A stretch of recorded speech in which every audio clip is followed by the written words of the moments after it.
الحمد للہ الذی خلق الانسان والصلاة والسلام علی عبدہ الذی فضلہ بالاعجاز والبیان وعلى سائر اہلہ واصحابہ صلاة قائمة علی ممر الزمان اما بعد۔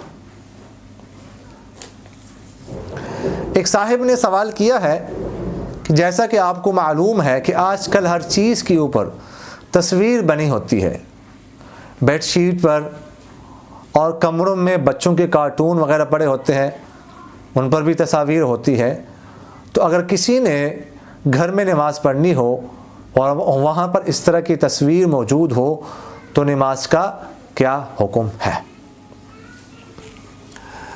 پہلی بات تو یہ ہے کہ اگر کوئی شخص جو ہے نا وہ نماز پڑھ رہا ہو کوئی کمرے میں یا کسی بھی جگہ پر، اگر تصویر سامنے ہو تو اس کے سامنے تصویر پڑھنا، نماز پڑھنا تصویر کے سامنے یہ مکروہ ہے، اور تصویر سامنے ہو تو کراہت زیادہ ہے۔ اس طرح اگر اوپر ہو، دائیں طرف ہو یا بائیں طرف ہو تو کراہت زیادہ ہے۔ البتہ اگر پیچھے ہو یا اس کے پاؤں کے نیچے ہو، زمین پر ہو، تو پھر اس صورت میں کراہت نہیں ہے۔ ایک بات تو یہ ہے۔ دوسری بات یہ ذہن میں رکھیے گا کہ یہ جس تصویر کی میں نے بات کی کہ اگر ہو اس میں نماز مکروہ تحریمی ہوتی ہے، یہ وہ اس تصویر کے بارے میں یہ حکم ہے جس تصویر کی تعظیم کی جاتی ہو۔ مثلا کسی ملک کا بادشاہ ہے تو اس کی جو تصویر ہوتی ہے وہ تعظیماً ہوتی ہے، یا کسی فرقے کا یا کسی مسلک کے لوگوں کا یا کسی مذہب کے لوگوں کا کوئی مذہبی رہنما ہے، پیشوا ہے، تو اس کی جو تصویر ہوتی ہے اس کی بھی تعظیم کی جاتی ہے، یا نعوذ باللہ کوئی بت کی تصویر ہے تو ظاہر ہے کہ اس کی بھی تعظیم کی جاتی ہے۔ تو یہ جو نماز مکروہ تحریمی ہے یہ اس تصویر کے بارے میں ہے کہ جس کی تعظیم کی جاتی ہو۔ اگر کسی تصویر کی تعظیم نہ کی جاتی ہو تو پھر اس صورت میں اس پر یہ حکم لاگو نہیں ہوگا۔ آج کل بہت زیادہ عام ہو گئی ہے، جیسے میں نے آپ سے عرض کیا ہر جگہ پر، کمروں میں، حتیٰ کہ شرٹس پر تصویر ہوتی ہے۔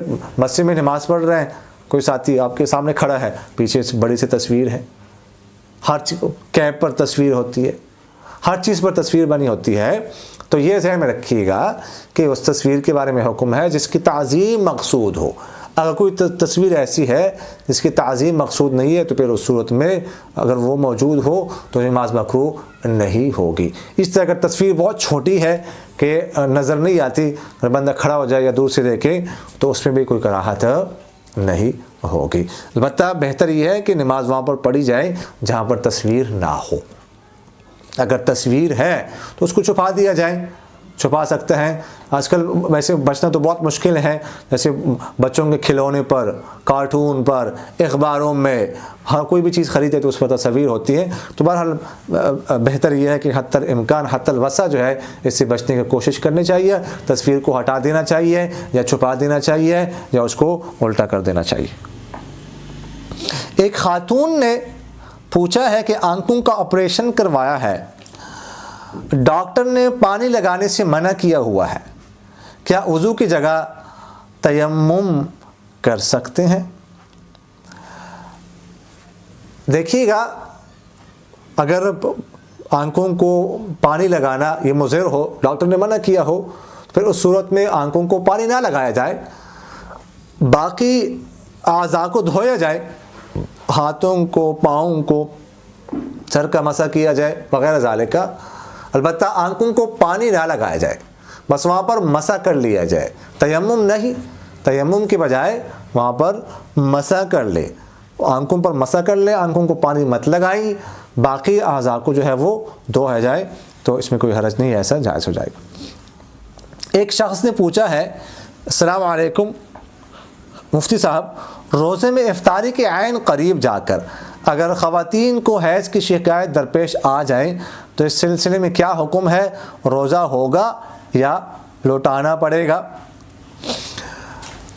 دیکھیے گا، روزہ تو نام ہے صبح صادق سے لے کر غروب آفتاب تک، اگر اس دوران کسی بھی وقت روزہ فاسد ہو جائے، ٹوٹ جائے، چاہے پہلے ہو، کچھ دیر پہلے ہو، 1 گھنٹہ پہلے ہو، 5 منٹ پہلے ہو، چاہے 2 گھنٹے پہلے ہو غروب آفتاب سے، لیکن اگر کوئی مفسد پایا جائے، کوئی ایسی چیز پائی جائے جو روزے کو فاسد کرتی ہے، تو اس سے روزہ فاسد ہو جاتا ہے، روزہ ٹوٹ جاتا ہے۔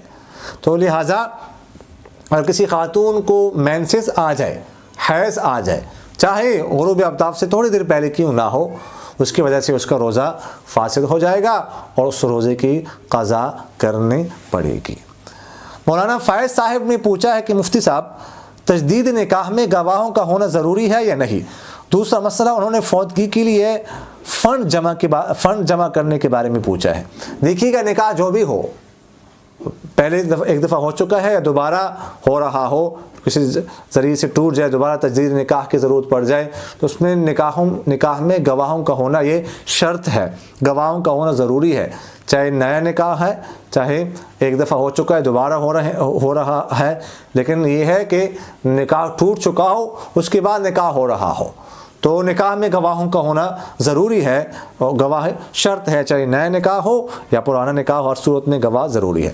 دوسرا جو انہوں نے پوچھا ہے، فوتگی کے لیے بعض علاقوں میں فنڈ جمع کرتے ہیں، پھر جب فوتگی ہو جاتی ہے تو اس سے جس گھر میں فوتگی ہوتی ہے کھانے وغیرہ کا انتظام اس فنڈ سے کرتے ہیں۔ تو اس حوالے سے میں ایک کلپ میں تفصیلی گفتگو عرض کر چکا ہوں، پارٹ نمبر میں 73 ہے، وہ اس میں اس حوالے سے میں گفتگو عرض کر چکا ہوں، گفتگو عرض کی جا چکی ہے، وہ تفصیل وہاں پر عرض کی جا چکی ہے، وہ دیکھ لیجئے، وہ سن لیجئے۔ اقول قولی ھذا استغفر اللہ لی ولکم ولسائر المسلمین فاستغفروہ انہ ھو الغفور۔ میرا دل بدل دے، میرا دل بدل دے، میرا دل بدل دے، میرا دل بدل دے۔